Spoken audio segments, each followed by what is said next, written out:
Hare Krishna. Welcome to the Bhakti Shastri course. We are discussing Nectar of Instruction. We have completed one class in which we discussed the preface of Nectar of Instruction, and we also had an overview of the flow of the contents of the Nectar of Instruction. Today we'll start with the first verse of Nectar of Instruction. So let's begin. Vacho vegam manasah krodha vegam jivha vegam udaropastha vegam etan vegan yo vishahet dhiraha sarvam upimam prithivim sashishyat. So vacho vegam manasah krodha vegam. So here Rupa Goswami starts by talking about an interesting concept called vega. So vega, what does it mean? The word vega means urge, urgency. In Sanskrit, the word, in vernacular languages like Hindi, Marathi, the word vega often means speed. So vega, Prabhupada translates the urge. That means that there is desire and there is urge. The difference between a desire and an urge is that a urge is something which is urgent, which makes us want to act immediately, which demands that it be fulfilled at once. A desire is something which is there, we want to do it, but we may have a desire to maybe see the Himalayas or see the Niagara Falls. We may have a desire to go and see the seven wonders of the world. Many kinds of desires we may have. They are more like idle desires, daydreams. But urge means when that comes, we have to do it. It's urgent. That is the very meaning of the word urge. Vega. Vega is related to Vegavan. Vegavan is speed. So when that urge comes, when the Vega comes, it's a very speedy demand. It has to be fulfilled. So this is what he's talking about. Vacho Vegam. So he's talking about 6 kinds of urges over here. That means these are the desires that when they come, they demand they be fulfilled immediately. So there are the urges of the speech, vacho, manasa, krodha, vegam. So here, for the sake of rhyme and for the sake of structure, Rupa Goswami merges the word manasaha and krodha and uses the common vegam for them, and he does the same for udaropastha. So he's talking about the urges of the mind, the urges of anger, then jivha, the urges of the tongue. Now the tongue urges he classifies as the urge to eat, whereas the vacho vegam he talks about the urge to speak. So when the tongue is speaking, it is acting as a jnanendriya. When the tongue wants to eat, it is acting as a jnanendriya actually. Sorry, when it is eating, it is acting as a jnanendriya. We take in food through it, we taste food, we come to know about food through it. Whereas when we speak, speech is a way by which we get work done. So vacho refers to the karmendriya function of the tongue, and jivha refers to the jivha veg refers to the jnanendriya function of the tongue.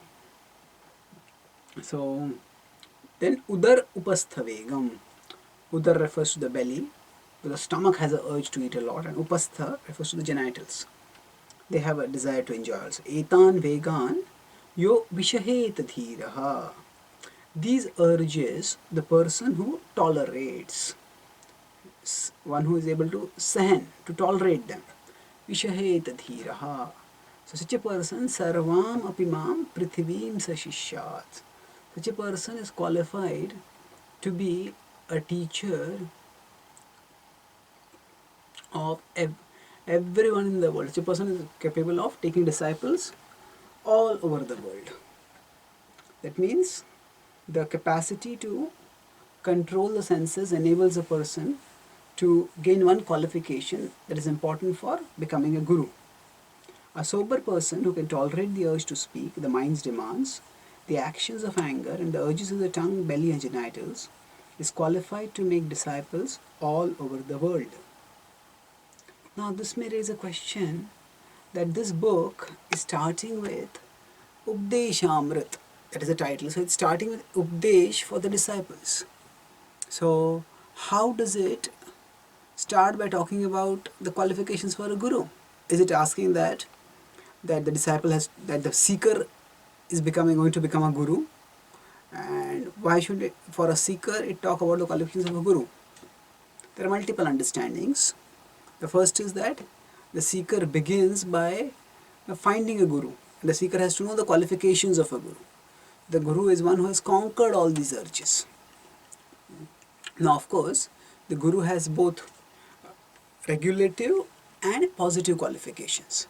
So the regulative qualifications are described over here in terms of the capacity to control and conquer the body and the mind. Along with that, there are also the positive qualifications in terms of the attachment to Krishna. And that will be described in later verses when Rupa Goswami talks about the levels of devotees and the exalted devotee who sees Krishna everywhere and who is serving Krishna one-pointedly.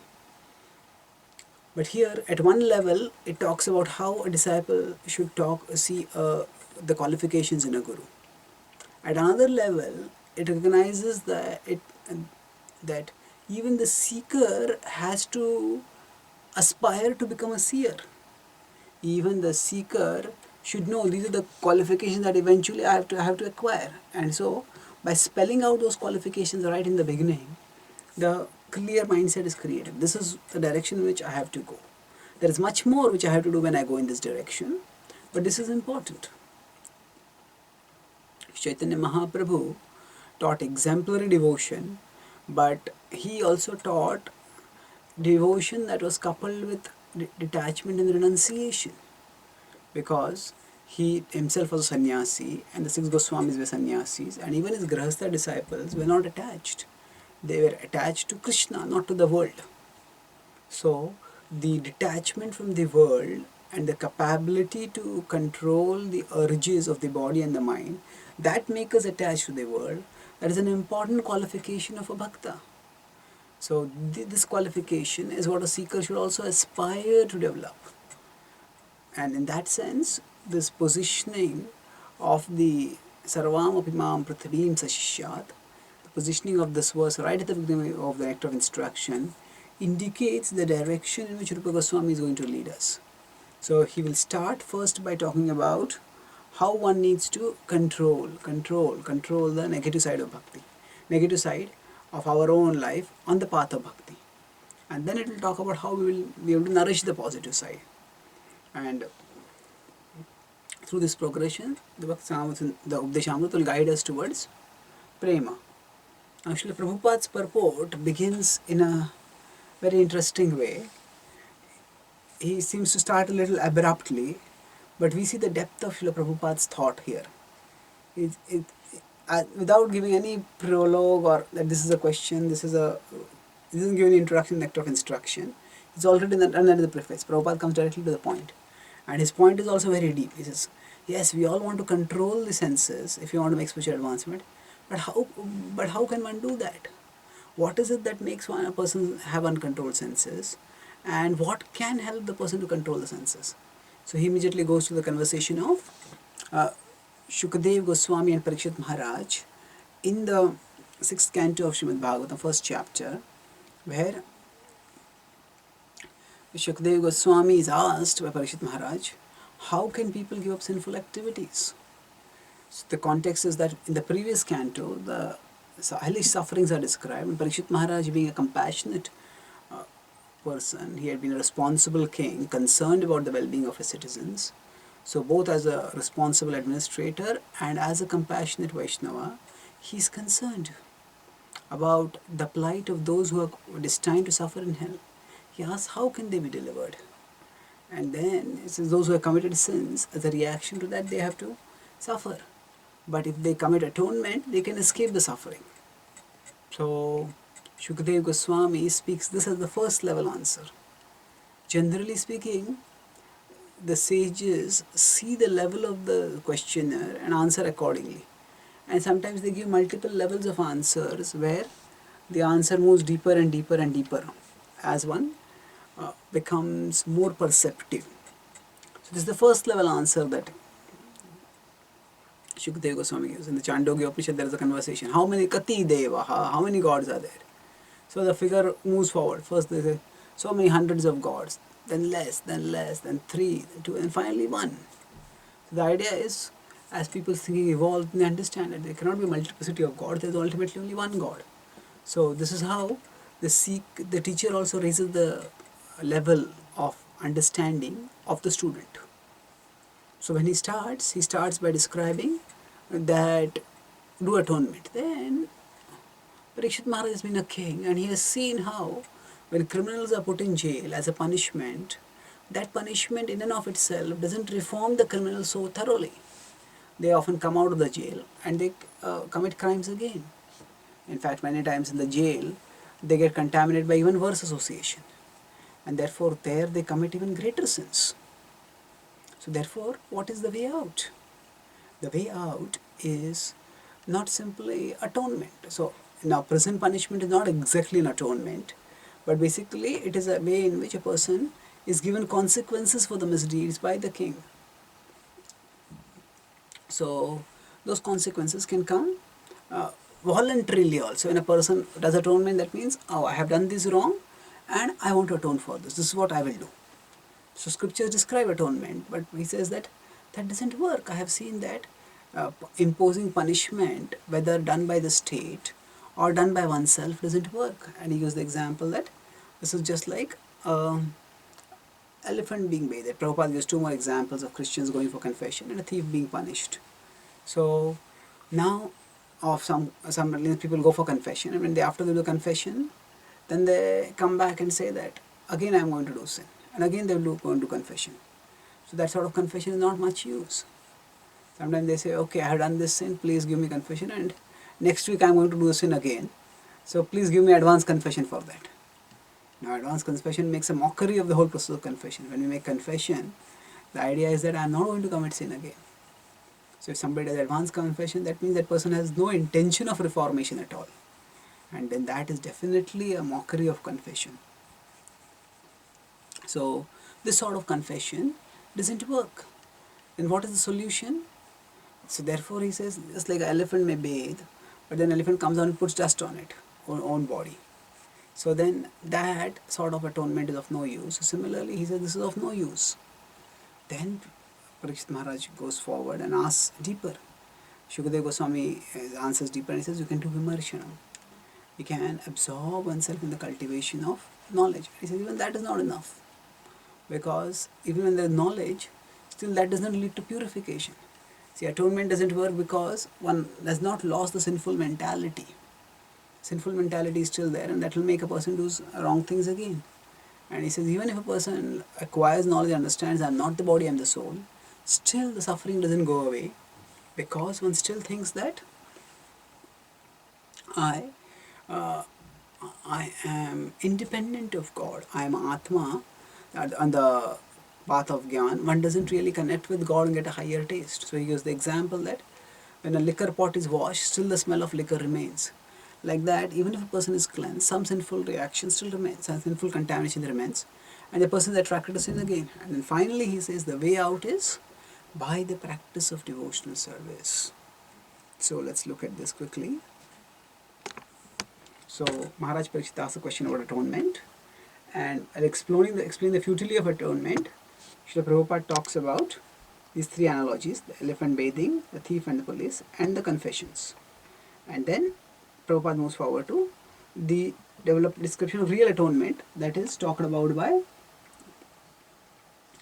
Parikshit Maharaj. So this involves the awakening of our dormant Krishna consciousness. And this is training according to regular principles and methodical life. So we'll discuss this one by one. What this means is that how do we reform ourselves completely? Now, to reform ourselves, we have to revive our original nature. We are originally pure, we have become contaminated now. Now, without returning to our original pure nature, if we try to decontaminate ourselves, then we just shift from one kind of impurity to another kind of impurity. From the impurity of passion and ignorance to the impurity of goodness. And that doesn't really restore us to our original nature, and we can always be dragged down again. Because we are just shifting from one unnatural state to another for the Atma. So When we return back to our natural state of loving and serving Krishna, then we actually become purified. And then we attain a purity eventually, that is the purity beyond return. We attain a point where we will not fall back again. So what all does it involve? Srila Prabhupada explains that there are two ways to do it. So the training according to regular principles and methodical life, in that when I want to do real atonement, I'm sorry, I will not do this again. That's the idea. So one has training according to regular principles and methodical life. What all does the training involve? It involves traditional tapasya. So in tapasya, tapasa brahmacharyena shamena cha damena cha. So it's a long verse which Shukadeva Goswami describes. And Prabhupada would quote this first part, tapasa brahmacharyena. So one does austerity, and Prabhupada would give the example of austerity as fasting on Ekadashis. Brahmacharyena. So the practice of celibacy. Celibacy does not mean renouncing family life. Celibacy means, it can also mean practicing household life also according to the principles of dharma.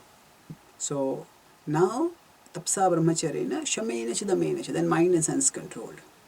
So what is mind and sense control actually? It's an interesting concept when you talk about mind and sense control. Now, often we put the two of them together, but it's not necessarily together. Actually, mind control is safer and better than sense control. Although in one sense it's tougher also. But in another sense it makes things easier. Shamena cha damena cha. Actually, Shama and Dama are considered to be characteristics of a Brahmana.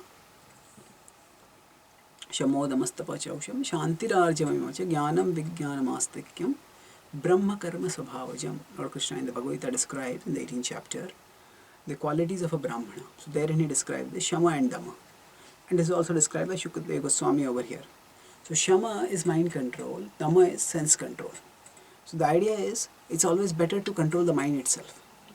So if the mind itself doesn't go to wrong thoughts, then the senses will not get stimulated, and then there's no trouble of controlling the senses, because the senses are not gone out of control, then there's no need to control them. It's like,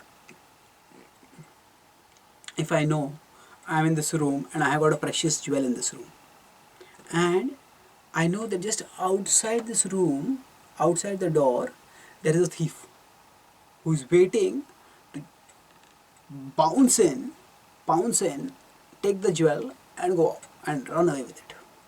So what will I do? No, I'll lock the door, bolt the door, chain the door, and never open the door. Make sure that the thief doesn't come in. So like that, the room is like our consciousness.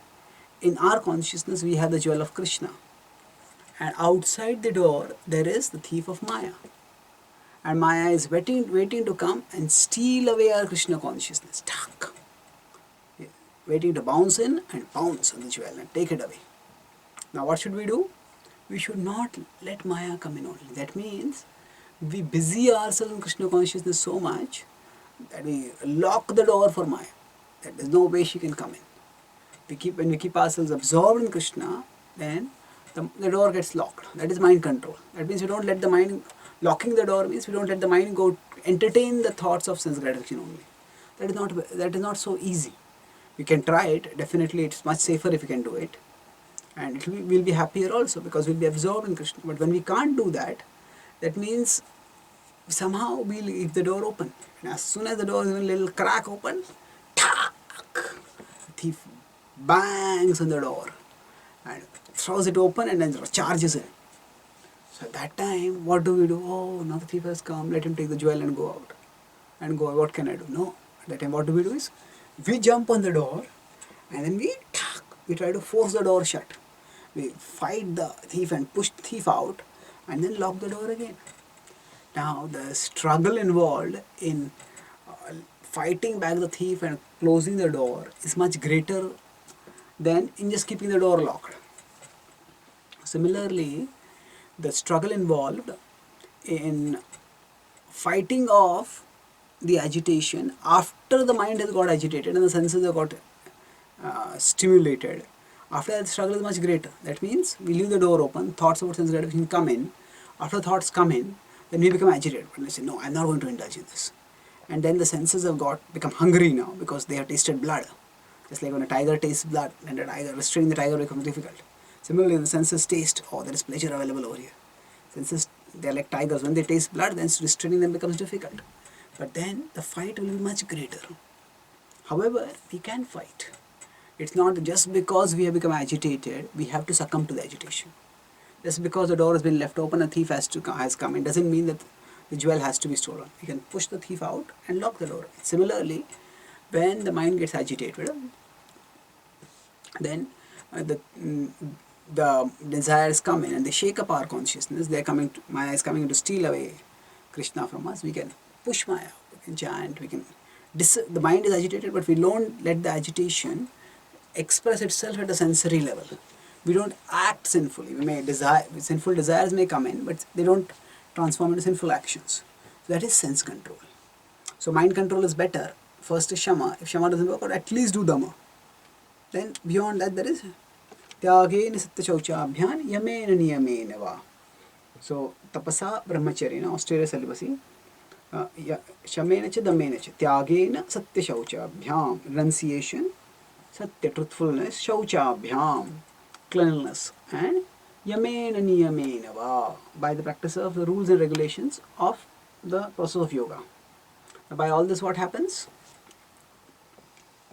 By all this, one gradually becomes purified. This is the traditional method of tapasya that is talked about in the Vedic literature.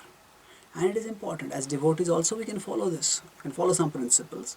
But our focus is not on following these principles. Our focus is on purifying our hearts through the direct engagement of devotional service. Now if you see, in all these, Tyagena Satya Shauchabhyam Yamena Niyamena Va, there is the focus is not on Krishna. The focus is on self-restraint. The focus is on self-mastery, which is good. It can become a good platform for practicing Krishna consciousness. But in and of itself, even celibacy is not spiritual or devotional. There are so many, there are times, even atheists can also be a celibate. It's difficult, but atheists can be a celibate. So celibacy in and of itself is not spiritual.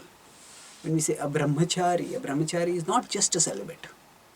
A brahmachari is a person who is trying to do Charan in Brahma. One is trying to live in Brahman, pursuing Brahman. So these are material. Tyagena Satya Shauchabhyam Yamena Niyamena Va.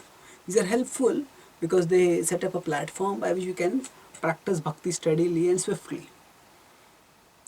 At the same time, what this verse recommends, this traditional tapasya is a gradual process. In contrast with that, we can have the Pancharatrik tapasya. The Pancharatrik tapasya is what Rupa Goswami did. Now, what is Pancharatra? Pancharatra is the method centered on devotional activities. So, there is the Pancharatrik Vidhi centers on taking shelter of Krishna and practicing devotional service in a way that is centered on the worship of the deities and the service to the spiritual master. So when we practice devotional service in this way, at that time, by such practice, we make swifter spiritual advancement. So there is Rupa Goswami telling us do's and don'ts. And what are the do's and don'ts that he tells? The do's are practice bhakti under guidance of Guru in the association of devotees. Tandera Charana Sevi Bhaktan Rasinavas Janame Janame Hoy Yahi Abhilash. So my desire is Tandera Charana Sevi. I want to serve your lotus feet of my spiritual master. And how do I want to serve? Bhakta Sannivas, by living in the association of devotees. Janame Janame Hoy Yahi Abhilash. This is my aspiration, life after life. This is the mood of a devotee. This is what we should do. And purification is guaranteed if we do this. Serve the spiritual master in the association of devotees. And the don'ts are, we follow the four regulatory principles. We don't indulge in sinful, immoral, anti-devotional activities. So among these two, the devotional processes are far more potent. And that's why they are far more important. And in the path of bhakti, the Tapasa, Brahmacharya, Shamena, they are important, but they are not all important. And sometimes a person may be a brahmachari, but that person may not be necessarily as devotionally disposed. The person who is not a brahmachari, person is grihastha but has a greater devotion. So the important point is that renunciation, self-control, truthfulness, all these are conducive for the practice of bhakti, and that's why we adopt them. And to the extent they are conducive, to that extent we utilize them. And when they can become obstructive instead of being conducive, then we reject them.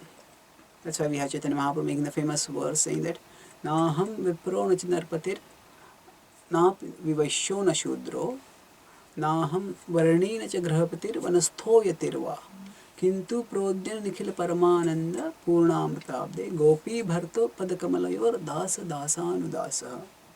So he's saying that he's disidentifying himself, distancing himself from all the four Varnas and the four Ashramas.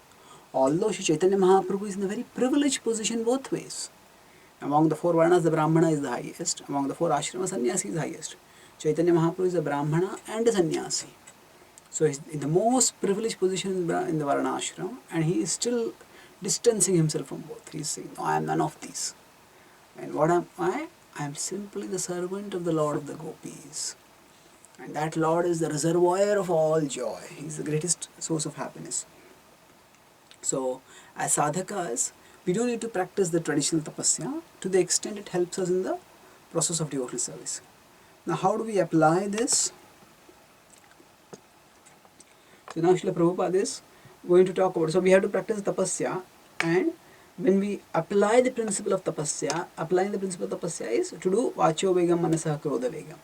So let us look at the application here. The application is based on Srila Prabhupada's purport and Bhaktisiddhanta Saraswati Thakur's purport. So Srila Prabhupada himself quotes Bhaktisiddhanta Thakur's purport in the second part of his purport.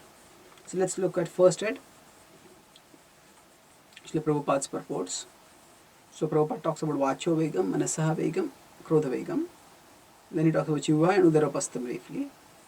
And then we will go to Bhaktisiddhanta Thakur. Now what is vacho vegam? The urge to speak. So Srila Prabhupada gives the example of karmis and jnanis who are speaking things which are unconnected with Krishna. And by such speaking, they are simply inviting the snake to come and devour the toad. This is a graphic example given from nature. The Bhagavatam uses many analogies drawn from nature to illustrate its many profound principles. So when we are in this world, we are tempted to speak many things. Ayur harati vaipumsam udyan astam jayanita tasyarte yachanoni uttam shlokamartaya. That person who is not engaged in glorifying the Supreme Lord, for that person, with every rising and setting of the sun, life is diminishing. The person is dying with every passing day. So what do? When we engage in Brachalva, it is just as when a toad speaks, toad is croaking, then the snake cannot stand tall and see where the toad is. So it's a little difficult for the snake to find the toad, but when the toad speaks, that sound basically attracts the snake. Okay, the toad is here, let me go and eat it. So similarly, it is said that when we speak unnecessarily, we attract the snake of death. Now we wonder, how does this happen? Some of us may feel that, okay, there is destiny and our lifespan is fixed. If our lifespan is fixed, then actually it's not exactly a lifespan, it's the number of breaths that we are going to take that is fixed. Then at that time we are going to die. Is it that if I speak more, I am going to die faster? What exactly does this example convey? It's not that time is going to grow faster. It's not that death necessarily is going to come closer. But the point is that the flow of time is relative to the way we engage it. So if we engage ourselves in frivolous activities, and often frivolous activities just consume our time so much that we don't realize it only. And sometimes we get into Prajalva and so much time just goes away in that. Just chit-chatting. And actually we see in many ways, most newspapers, most chat rooms and things like that, they are basically often filled with prachalpa. So this sort of prachalpa is undesirable. We'll discuss more about prachalpa, but here we're talking about vacho vegam, the urge to speak. So often when we speak, we get so absorbed in it that time just flies away and we don't realize it also. This was both Pururava's realization and Yayati's realization. He said when we got into sense gratification, then just how time went away I didn't realize only. So that's what happens with people. Sometimes people start watching TV and one program, second program, third program, and just time flows away. So the important point is that actually we will waste so much time without realizing how much time we have wasted. So that's the problem with this sort of engagement in activities, and that's how our speaking and our gossiping is like a toad speaking in that sense. So now what is the solution to this? Solution is, Srila Prabhupada explained, not silence but Krishna Katha. Because we cannot stay silent for very long. Even if we try to, we will have a natural urge to speak. And if we don't dovetail that natural urge properly, then the only result will be that we'll feel ourselves suppressed. And when we suppress ourselves for too long, after time, the suppression just expresses itself in ugly ways. So we have to spiritualize our urge to speak. So when we learn to speak about Krishna, it is supremely satisfying. Because when we speak about Krishna, it purifies us, it benefits us, and similarly it purifies and benefits others. So the process of bhakti is so wonderful that whatever our bodily urges are, we are not asked to give them up, we are asked simply to sublimate them, to spiritualize them. And in fact, there is no activity more auspicious than speaking about Krishna. So every opportunity that we have to speak about Krishna, we can be grateful for that. Now that opportunity may be on the Vyasasana where we are speaking formally to people, or it may be informally speaking to one or two people. But every opportunity to speak about Krishna is taking us closer to Krishna and is helping others to come closer to Krishna. So in this way, the very tongue that normally attracts death can now attract Krishna. When Krishna says, oh, this devotee is speaking about me, sharing my message with others, Krishna becomes pleased by that. Krishna says that one who shares my message with others, that I am very pleased with that person. I love that person and I bring that person back to me quickly. I guarantee him pure devotional service. Tasman manisheshu kaschin me priyakrittama bhavita tasman anya priyataro bhuvi. Krishna describes in 18.68 in the Bhagavad Gita that a person is so very dear to me, no one will be ever more dear to me than one who shares my message. So this is the wonderful power of bhakti. The very thing that was causing us bondage can now become the source of liberation for us. Then after that, after we look at vacho vegam, then let us look at manasaha vegam. So manasaha vegam means the urge of the mind. So there the problem is that we can't have a vacuum. We can't just keep our mind empty. That will attract the anarthas. The solution is to meditate on the lotus feet of Krishna. Prabhupada gives the example of sun and Krishna. The mind has to think about something. It may think about things randomly or it may think about things systematically. But thinking cannot be stopped. Speaking can be stopped for some time at least. We can be silent for some time. We can't be all the time silent. But as far as the activity is concerned, the mind is far more active than the physical senses. And it's not only its activity more, but its speed is also far greater. One thought, second thought, third thought, fourth thought. So it can think faster and move faster. The mind can move faster than the speed of light also. The speed of light is considered to be the fastest by modern physics, but the mind can go much faster than that. So now, this manasa vega, this urge of the mind, we can't freeze the mind. Even when the mind gets caught in one object, sometimes we are attached to something, and the mind gets caught in a particular sense object. If an alcoholic is there, the person's mind is caught in that bottle of alcohol. But actually, even then, the mind is not at rest.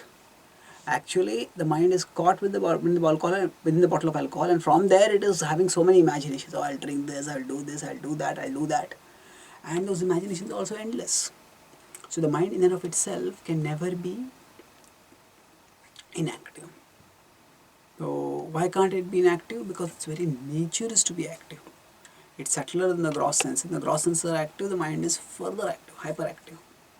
So the best thing that we can do for the mind is give it a safe and satisfying avenue for activity. Just like a child. We can't expect the child to stay silent. The child is by nature active. The child starts playing with the knife or starts playing with the lighter and starts turning on the fire of the gas. Then it's dangerous. So instead, what does the mother do? The mother gives the child some toys to play with. The child becomes satisfied. So like that, we can't avoid the mind being active. What we can do is give the mind a safe avenue for activity. And what is that safe avenue? That is Krishna consciousness. Srila Prabhupada gives the example that just as he gives the example with Chaitanya Charitamrita, that Krishna Surya Sama Maya hai andhikar. Jahan Krishna tahar nahi Maya radhikar. So it's a very interesting way of putting it. He uses the word adhikar. Adhikar means authority. Krishnadas Goswami is saying that wherever there is Krishna, Maya has no authority. Maya has no jurisdiction. It's an interesting phrase because the implication is twofold. One is that the converse is also true. That means wherever there is no Krishna, there is Maya's authority only. That falls under Maya's jurisdiction. And by default, material desires will be there, whether they are manifest or they are not manifest right now. So now the second point is that how does Maya's jurisdiction, Maya's control over a particular area go away? How does she withdraw from our consciousness? It's Krishna Surya Sama. When in a room light is off, at that time, if I am irritated with the darkness, I'm stumbling on something, falling on something, I'm groping around, what can I do? I cannot use my fist. You darkness, I'll punch you, get lost. I cannot curse the darkness. I cannot even use a sharp sword. I will chop you to pieces. All these are useless. When the darkness comes, the only way to remove darkness is by getting light. And with all the previous efforts, that driving out darkness was impossible. But as soon as the light comes out, comes on, we don't have to do anything separately to remove the darkness. Just the bringing of the light, the darkness has to flee. Similarly, Jahan Krishna tahar nahi Maya radhikar. Where there is light, darkness has no authority left over there. So similarly, when we bring Krishna, Maya has to go away. Maya can't stay on. Maya just has to be driven out. So the solution is when we meditate on Krishna's lotus feet, means we serve Krishna. The lotus feet represent basically service. So when we serve Krishna, by that service to Krishna, when fixing the mind in Krishna, we can drive away Maya. So this is again not mechanical. We have to absorb ourselves in Krishna. Because again, the point is that we have to fill the mind with Krishna. So if I am just uttering Hare Krishna, and all that I am doing while uttering Hare Krishna is just my lips are speaking, but my mind is still caught up in all the parade of sense objects the world is presenting in front of me, then such chanting, it's also beneficial at one level, but it's not actually transformational. It doesn't allow my mind to move from material things to Krishna. So therefore, Manasaha Vega, the Vega of the mind, has to be controlled by directing it towards Krishna. And how do I direct it towards Krishna? That is something which each of us has to find out for ourselves. So each of us is unique, and each of us has a unique relationship with Krishna. Of course, at a pure spiritual level, the unique flavor of our relationship, our unique rasa, will be revealed when we become purified, when our Swarupa becomes manifested. But even now, although our conditioning may be there, and although our spiritual uniqueness is covered over, and what we now have is material uniqueness, but still, even in this condition also, because we are unique, our disposition is distinctive. And we have to find out what is the way I become attracted to Krishna? Some of us may find that by studying philosophy, studying scripture, understanding concepts seriously, I become fixed, I become steady, I gain strength. Some of us may find that by worshipping the deity, by going and praying, by taking darshan, by offering, by doing puja, by worshipping the deity. If you are brahmanas, then we can do personal worship. That's what gives me a lot of strength. Some others may find that by singing bhajans I get a lot of strength. Someone else may find that by just singing the Hare Krishna Mahamantra in different tunes and dancing in kirtans, that gives me a lot of strength. Someone else may find that, okay, an association of a particular devotee gives me a lot of strength. So there is this important role of individuality in the universal process of Krishna consciousness. Although the processes are universal, but every one of us is an individual. And we have to find out which process of devotional service attracts us. In which process can we absorb ourselves more and more. And when we absorb ourselves more and more in Krishna, then Maya will go away. So often our struggle becomes more difficult because we try to drive Maya away without finding out how we can become attracted to Krishna. See, ultimately, I am responsible for my spiritual advancement. My spiritual advancement is not Krishna's responsibility. It is not my spiritual master's responsibility. It is not my counselor's responsibility. It is my responsibility, first and foremost. Of course, it is their responsibility also. A spiritual master takes the responsibility of delivering the disciple. But that is like a doctor saying that I will take the responsibility to cure the patient. But the doctor cannot be there all the time making sure, nagging the patient. Have you taken this medicine? Have you taken this medicine? Have you taken this medicine? When the doctor says, I will take responsibility for the curing the patient, that means doctor says, I will use all my knowledge, all my experience to recommend the best possible treatment. And if any complications take place, I will use all my abilities to make sure that I address the complications. But taking the treatment is the patient's responsibility. So in that sense, the getting cured is the patient's responsibility. Offering the facilities for the cure is the doctor's responsibility. Similarly, our spiritual advancement is primarily our responsibility. The spiritual master is like a doctor, and the spiritual master provides all the facilities. He'll provide us his own association through classes and through personal association. He may provide us his senior disciples who are trained, who can inspire and guide us. He can provide us his audios. He may write books and provide books for us. He may build a beautiful community, build beautiful temples and have deities. Through that he provides facility. That's what Srila Prabhupada has done for all of us as the founder Acharya of our movement. But ultimately it's our responsibility to make spiritual advancement. So once we understand that fixing the mind on Krishna, fixing my mind on Krishna is my responsibility, then we will become serious. Okay, what is the way I can fix my mind on Krishna? By doing this, by doing that, by doing that. And each of us may take a devotional inventory of our own spiritual life and find out what attracts us to Krishna and then fix the mind on Krishna by that. And then we'll be able to stay steady and happy in our devotional life. Then Manasa Vegam, then Krodha Vegam. So Krodha Vegam is the urge for anger. So actually, Prabhupada says the problem is that anger can't be stopped. And the solution is to apply against blasphemers. Prabhupada gives the examples of Jagai, Madhai, Hanuman and Arjuna. So among all the 6 anarthas that are there, lust, anger, greed, envy, pride and illusion, probably the one anartha that almost everyone agrees is bad is anger. And lust, materialistic people think that it's good. The more lust there is, we will enjoy. Of course, they also have some limits. They don't. Materialistic people feel that sex should be consensual, should not be forcible, whatever. But they think lust is good.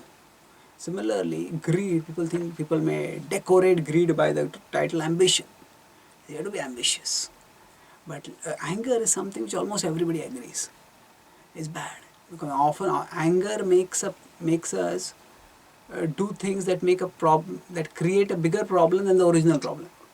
Somebody has done something wrong and I speak such things in a fit of anger, and it breaks that person's heart. So first, whatever thing that got broken, and then the person's heart got broken. So the problem becomes worse. So therefore, anger is something which can be quite detrimental, and it's very dangerous also at times. And especially when we are a devotee association, when we commit offenses by in a fit of anger, that can be very dangerous. Of course, if we have deep-rooted malicious intentions, if we somehow are envious of devotees and we want to put them down, and because of that we speak wrong things, that is much worse. But if in the heat of the moment, sometimes you just speak something because you wanted to do some service and we are not able to do that because of the negligence of some devotee, then that is excusable. That should not be repeated, but that is not a serious offense. Because offense primarily means that we have a harm causing mentality towards others. So now what do we do with our anger? Actually, it can be expressed in devotional service, but in a very regulated way. Srila Prabhupada normally gives these three examples, but if you think about all the devotional literature that is there are not many examples like this. And the important point is that rather than focusing on how I can use anger, we should focus on at how I can control anger. Because there is a very thin dividing line between whether I am using anger in Krishna's service or anger is using me in Maya's service. How do we know the difference? Whether I am using anger in Krishna's service or anger is using me in Maya's service. Actually, it will depend on two things. One is the motivation, and the second is the effect. The effect in turn will depend on the nature of the relationship and the situation in which we became angry. So first and foremost is, if I become, many times when some things go wrong, our anger is not so much because, some service to Krishna got disrupted. Our anger is because I was doing this service and now my good name will be spoiled. What will people think about me? So when we are more in a mood of preserving our own name, and then we burst out at others, then the Krishna element is very less. So in general, it is good for devotees to avoid anger. Hanumanji did become angry when Lord Ram was blasphemed, but at the end of it, we see in Lanka, Hanuman starts lamenting. What did I do? In a fit of anger, I just burned Lanka. And he looks around, he sees almost the whole of Lanka is ablaze. At least the area where everything is ablaze. And he thinks, has Sita also got burnt? What did I do? What was I thinking? I just got caught in a fit of rage. And the whole purpose for which I came has been defeated because of my rashness. And he starts goading himself for that. And at that time, a divine voice comes and says, don't worry, Sita is fully safe. And then he feels relief. But still at that time he speaks that anger is very dangerous. One has to be very careful about getting angry. So in general, if our motivation is not pure, then the anger can be very counterproductive. And beyond that, consequence. Sometimes I may say my motivation is pure, but that doesn't mean that the other person can take the anger. The other person may still become devastated by that. And that person's spiritual life may get shattered or morale may get shattered. So you have to be extremely careful when getting angry. Srila Prabhupada will sometimes use the example that person can show fangs but not bite. There is the story of Narad Muni who preached to a snake and the snake became a devotee. And the snake after stopped biting people. But then when he stopped biting people, others started beating him up. So then Narad Muni came and saw that the snake was injured and the snake told its predicament. So Narad Muni said, yes, I told don't bite others, but that doesn't mean you can't show your fangs. You can show your fangs. That means the point is that sometimes we have to speak assertively so that people take us seriously.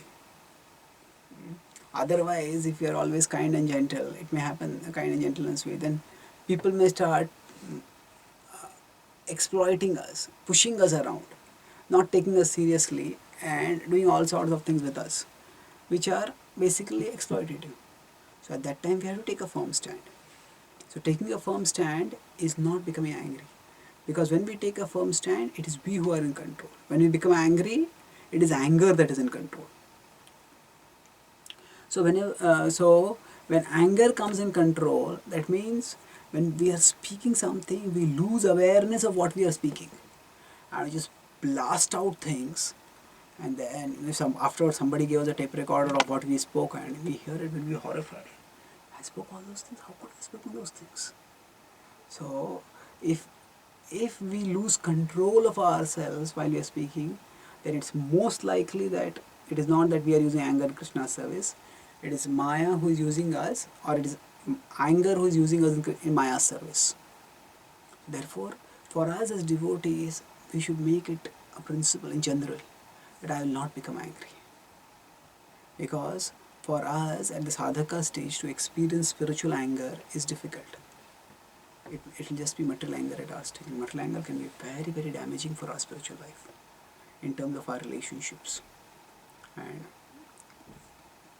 so when we meditate on Krishna's lotus feet, so we can blaspheme, we can direct it against blasphemers. What does it mean to direct anger against blasphemers? That doesn't mean that wherever we see a blasphemer, we just go and start speaking all sorts of abusive words to the blasphemer. Not at all.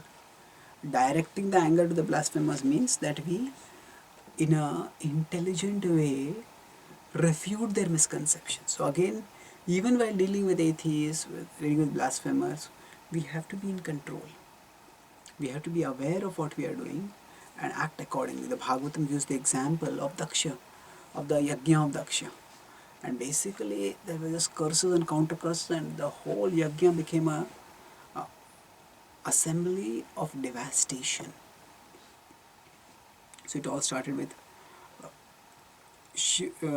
Daksha having overestimation of his own position, and so when Shiva didn't offer obeisances, he considered that as a put down, and then he spoke a lot negatively about Shiva, and then after that Shiva went away, and then Shiva's wife Parvati came, and Parvati was disrespected, and when Parvati was disrespected, then she committed suicide, and then Shiva got angry. He sent Veerabhadra, and Veerabhadra had killed everyone over there, destroyed everything over there, all the sacrifice, and then killed Daksha Prajapati, and manhandled many of the sages also over there, priests rather, who were performing sacrifices.